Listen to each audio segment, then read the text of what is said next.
नमस्कार दोस्तों, स्वागत है आपका चिराग क्लासेस के ऑनलाइन यूट्यूब चैनल के ऊपर। तो फ्रेंड्स, कैसे हो आप लोग? आशा करता हूं आप सब बढ़िया होंगे। तो फ्रेंड्स, एक बहुत बड़ी अपडेट है एसएससी जीडी भर्ती 2024 के रिगार्डिंग। यहां पर आप सभी को बताया, कुछ दिन पहले इस भर्ती के ऊपर एक कोर्ट केस हुआ था। उस कोर्ट केस का नतीजा यहां पर आ चुका है और यहां पर आप सभी को बताया, इस भर्ती के रिजल्ट को लेकर अब तक बहुत ज्यादा डिले देखने को मिल रहा है। तो ये डिले आपका किस कारण हुआ था और सारी जानकारी मैं आपको इस वीडियो के अंदर देने वाला हूं कि आपका रिजल्ट कब तक जारी हो जाएगा और अब आपका कट ऑफ अब कितना ज्यादा बढ़ सकता है। तो आपको इस वीडियो के अंदर पूरा लास्ट तक बने रहना है, सारी चीजें अच्छे से आपको समझ में आ जाएगी। और वीडियो में आगे बढ़ने से पहले मैं आपको बता देता हूं, अगर आपका कोई भी डाउट इस भर्ती को लेकर या फिर किसी अन्य वैकेंसी को लेकर, तो आप कमेंट बॉक्स में कमेंट कीजिए, मैं प्रत्येक बच्चे का रिप्लाई दूंगा। और आपको यह भी बताना है कि सर, हमारा पीईटी पीएसटी से यानी जो फिजिकल कट ऑफ है, इससे इतना नंबर ज्यादा है, इतना, और हमारी ये कैटेगरी है, हमारे ये एरिया है और हम इस स्टेट से बिलोंग करते हैं, तो क्या हमारा फाइनल सिलेक्शन हो पाएगा या नहीं हो पाएगा? तो आप कमेंट कीजिए, मैं प्रत्येक बच्चे का रिप्लाई दूंगा।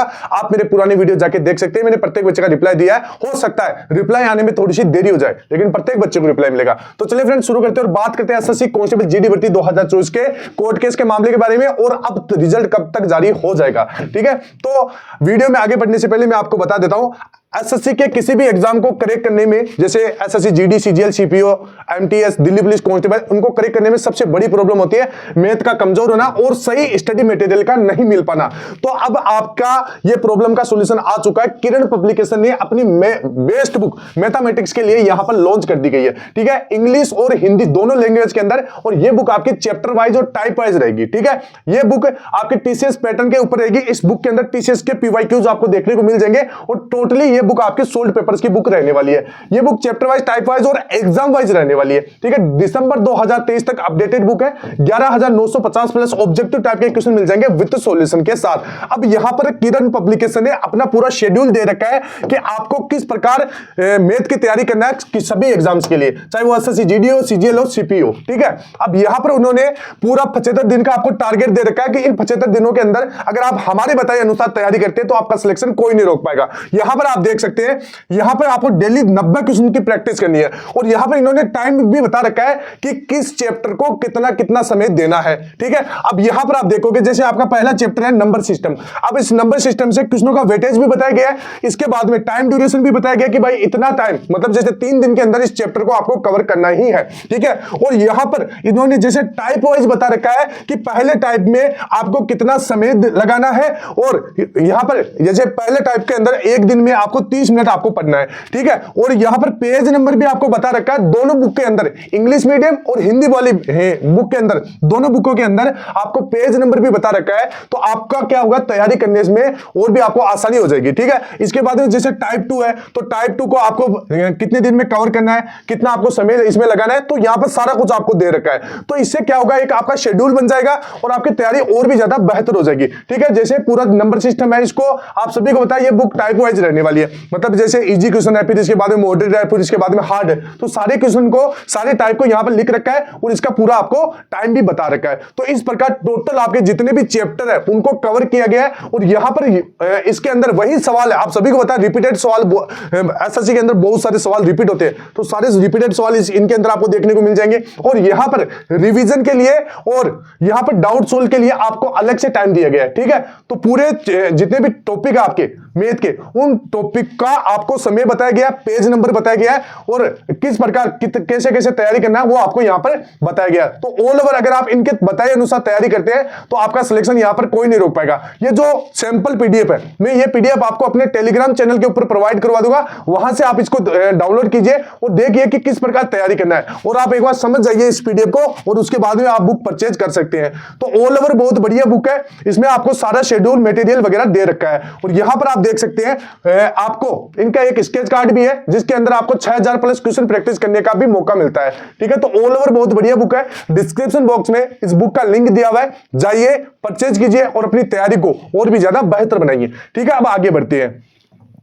अब हमारा ये जो कोर्ट केस का मामला था, ये सबसे पहले देख लीजिए। एक बच्चा था, उसने यहां पर कोर्ट केस लगाया था कि उसकी हाइट अन्य वैकेंसी में इतनी थी और इस वैकेंसी में इतनी नापी गई थी, तो इसको आगे की प्रोसेस देखने के लिए मौका नहीं मिला। ठीक है, अब ध्यान से देखिएगा, ये पूरा यहां पर आप रिपोर्ट देख लीजिए, कोर्ट केस का पूरा मामला है। इसके बाद में अब यहां पर मैं पूरा इसका हिंदी अनुरूप बता देता हूं क्या मामला हुआ था। तो मामले की जानकारी यहां पर दी गई है, केस का नाम दिया गया, केस नंबर दिया गया और यहां पर याचिकाकर्ता का वकील का नाम वगैरह सारा कुछ दे रखा है। मामले का क्या विषय है? यह मामला केंद्रीय सशस्त्र पुलिस बल सीएपीएफ, एसएसएफ और असम राइफल की भर्ती प्रक्रिया से जुड़ा हुआ है। याचिकाकर्ता को जो भर्ती परीक्षा में शामिल हुए थे का शारीरिक माप 169.60 सेंटीमीटर, ठीक है, 7 सेंटीमीटर मापा गया। भर्ती के नियमानुसार न्यूनतम हाइट 170 सेंटीमीटर होनी चाहिए। याचिकाकर्ताओं ने दलील दी कि 2015 में जारी भर्ती दिशा निर्देशों के अनुसार यदि माप में 0.5 सेंटीमीटर से अधिक का अंतर हो तो उसे अगले पूर्ण सेंटीमीटर का बढ़ाया जाना चाहिए। यानी जैसे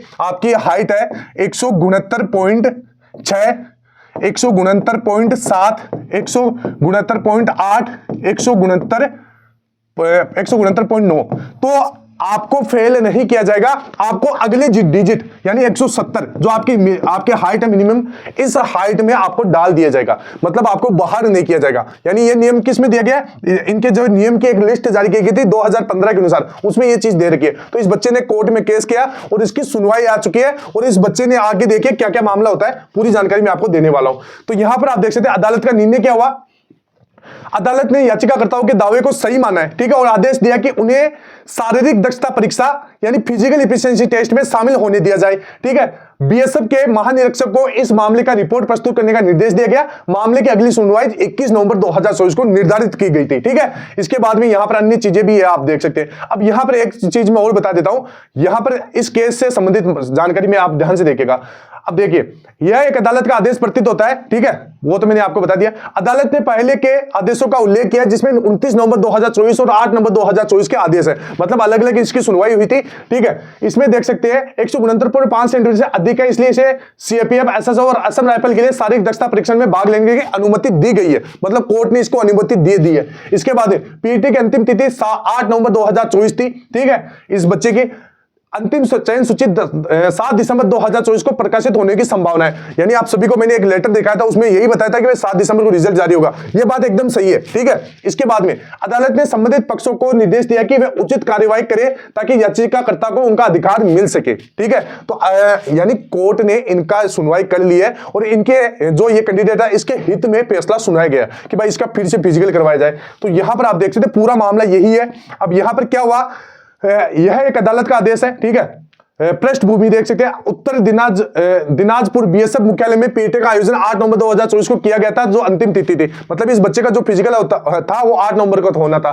ठीक है, हालांकि याचिकाकर्ताओं को अदालत के आदेश के बावजूद पीटी में भाग लेने का अवसर नहीं मिला। इसको भाग लेने का अवसर क्यों नहीं मिला? क्योंकि इसको पहले से बाहर कर दिया गया था। ठीक है, उत्तरदायित्व की स्थिति, अब उत्तरदाताओं ने कहा कि वे अदालत के आदेश का पालन करने के लिए तैयार थे, लेकिन याचिकाकर्ता का समय पीटी में उपस्थित नहीं हो सके, मतलब किसी कारणवश वो इस प्रोसेस में भाग नहीं ले पाया। अब यहां पर आप देख सकते हैं अदालत ने आदेश दिया कि 12 दिसंबर 2024 यानी आज, ठीक है, पीटी के एक बोर्ड का गठन किया जाए और याचिकाकर्ताओं को तारीख, समय और स्थान की जानकारी दी जाए। यदि याचिकाकर्ता पीटी में सफल होते हैं तो डिटेल मेडिकल एग्जामिनेशन यानी डीएमयू रिव्यू मेडिकल एग्जामिनेशन में आयोजित किया जाएगा। ठीक है, यदि याचिकाकर्ता इस अवसर का उपयोग नहीं करते तो उत्तरदाता चयन सूची प्रकाशित करने के लिए स्वतंत्र होंगे। मतलब इसको एक डेट दी गई, यानी 12 तारीख को इसकी पूरी प्रोसेस होने वाली थी, फिजिकल, मेडिकल और डॉक्यूमेंट वेरिफिकेशन।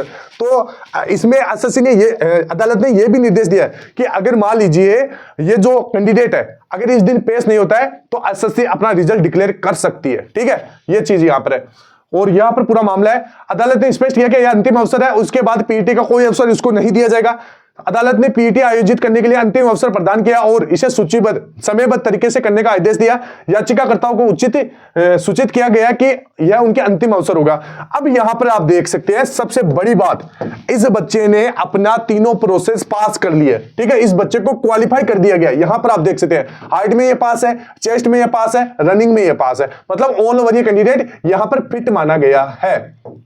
ठीक है, तो आज ये हो गया। अब यहां पर रही बात कि सर हमारा रिजल्ट कब तक जारी हो सकता है, सबसे मुख्य बात है कि रिजल्ट कब तक जारी हो जाएगा, ये बच्चा तो क्लियर हो गया है।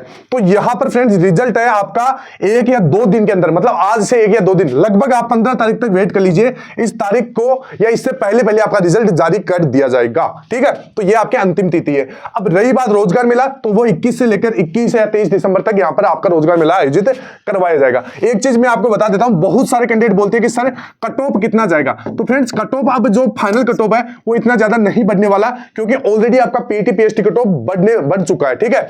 अब यहां पर मैं आपको एक चीज बता देता हूं, बहुत सारे कैंडिडेट पूछते हैं कि सर जैसे हमारा 1 नंबर 2 नंबर 3 नंबर या 4 नंबर तक प्लस है तो क्या हमारा सिलेक्शन होगा। तो फ्रेंड्स कुछ राज्य से सिलेक्शन हो सकता है, लेकिन कुछ ऐसे राज्य जैसे हिंदी राज्य, इनसे इतने नंबर में सिलेक्शन होना संभव नहीं है, मतलब असंभव है, ठीक है। यानी 1 number plus 2 number plus 3 number plus और 4 नंबर प्लस में सिलेक्शन नहीं होगा। कौन से स्टेट से? हिंदी राज्यों से, ठीक है। अगर आप नॉन हिंदी स्टेट से है तो लगभग जैसे आपके 3 4 या 5 6 7 नंबर तक प्लस है, तो उसमें आपकी संभावनाएं है। मैं आपका श्योर नहीं बता रहा हूं कि भाई सिलेक्शन हो जाएगा, ठीक है, लेकिन संभावनाएं जता रहा हूं। रही बात कि अब फाइनल कट ऑफ कितना ज्यादा बढ़ेगा, तो फ्रेंड्स एक सीधा सीधा बात है कि अगर जैसे आप हिंदी राज्य राजस्थान हरियाणा मध्य प्रदेश यूपी बिहार, ठीक है, दिल्ली, अगर इन राज्यों से बिलोंग करते हैं, अगर आपका लगभग 8 या 9 नंबर प्लस है तो आपका सिलेक्शन हो जाएगा। अगर आप नॉन हिंदी स्टेट से बिलोंग करते हैं तो अगर आपका लगभग 5 6 नंबर भी प्लस है तो आप भी आपका सिलेक्शन हो जाएगा। अब कमेंट बॉक्स में आपको बताना है कि सर हमारा पीटी पीएचडी कट ऑफ से इतना नंबर ज्यादा है तो क्या हमारा सिलेक्शन होगा या नहीं होगा। तो आप कमेंट कीजिए, मैं प्रत्येक बच्चे का रिप्लाई दूंगा, ठीक है। फिर मिलते हैं नेक्स्ट वीडियो के अंदर, तब तक ले जय हिंद, जय भारत, वंदे मातरम।